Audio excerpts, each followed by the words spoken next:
Good morning friends. પંચકર્મની અંદર next lecture છે પ્રધાન કર્મ વિશે. આપણે પૂર્વકર્મ વિશે માહિતી મેળવી, દીપન, પાચન, સ્નેહન, સ્વેદન, એ બધું જ થઈ જાય ત્યારબાદ આપણે શું કરવું જોઈએ? પ્રધાન કર્મ કરવું જોઈએ. પ્રધાન કર્મની અંદર પહેલી જ આવે છે વમન. ચોક્કસ રીતે પૂર્વકર્મ કર્યા પછી દોષોને શાખામાંથી કોષ્ટમાં લઈ દેવાય છે, અને આ શાખામાંથી જે કોષ્ટમાં દોષો આવી ગયા, તો હવે કોષ્ટમાં જે છે નજીકના માર્ગથી દોષોને ક્યાં કાઢવાના છે? શરીરની બહાર. જો દોષો ઉપરના ભાગમાં આવ્યા હોય તો એમને વમનથી બહાર કાઢવાના, કે વમન એવી પ્રક્રિયા છે જેના દ્વારા દોષો ઉપરના સ્રોતસોમાંથી બહાર નીકળે છે. એક્ઝામ્પલ તરીકે મુખમાંથી. ચક્રપાણી કહે છે ઉધ્વ ભાગમાંથી, એટલે કે ઉધ્વ મુખમાંથી. વમન કર્મ એ પંચકર્મ પ્રથમ કર્મે કરવામાં આવે છે. કફજ વિકારો માટે જે છે બેસ્ટ છે. વિરેચનની વાત કરીએ, વિરેચન જે છે કોના માટે બેસ્ટ છે? પિત્ત માટે બેસ્ટ છે, જેમાં મુખ દ્વારા ઔષધો લેવાય છે. ત્યારબાદ આંતરિક રીતે દોષો ઉપર એ અસર કરે છે ઔષધિ. પિત્ત દોષ ઉપર કાર્ય થાય, અને જે છે દોષો પ્લસ જે છે મળ પ્લસ જે છે ઔષધ બધું જ જે છે ક્યાં નીકળે છે? બહાર નીકળે છે. શરીર મળ દ્વાર મારફતે બહાર નીકળે છે. ઓકે. પિત્ત દોષના નિવારણ માટે શું છે? વિરેચન બેસ્ટ છે.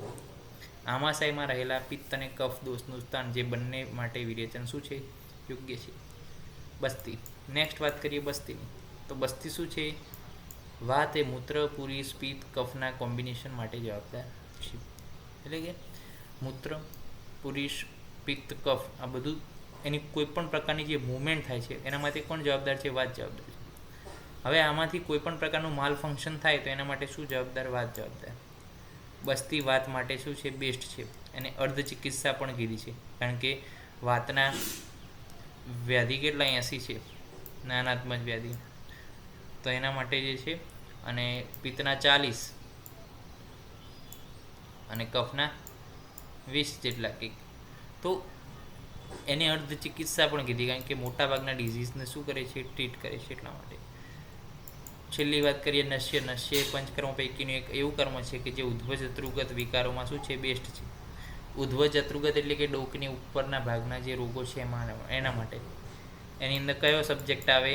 ENT.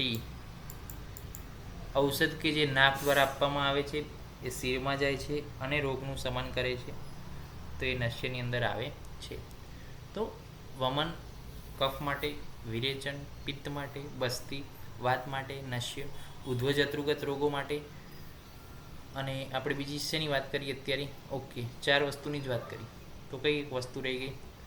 તેમાં બસ્તી 2 છે. જો અનુવાસન બસ્તી અને આસ્થાપન બસ્તી. અનુવાસન બસ્તી એ સ્નેહન બસ્તી છે, આસ્થાપન બસ્તી એ નિર્વિક બસ્તી ગણવામાં આવે છે. એટલે આ જે છે સ્નેહન છે, આ શોધન બસ્તી તરીકે પણ કહેવામાં આવે છે. તો પ્રધાન કર્મની અંદર આ રીતના જે છે કરવામાં આવે છે, અને આ દરેકે દરેક પંચકર્મ છે એના વિશે ડિટેલની અંદર, બહુ જ વધારે ડિટેલની અંદર આપણે જોવાના છીએ. તો નેક્સ્ટ લેક્ચરથી મળીશું. ટોપિક છે નેક્સ્ટ લેક્ચરનો પશ્ચાત કર્મ.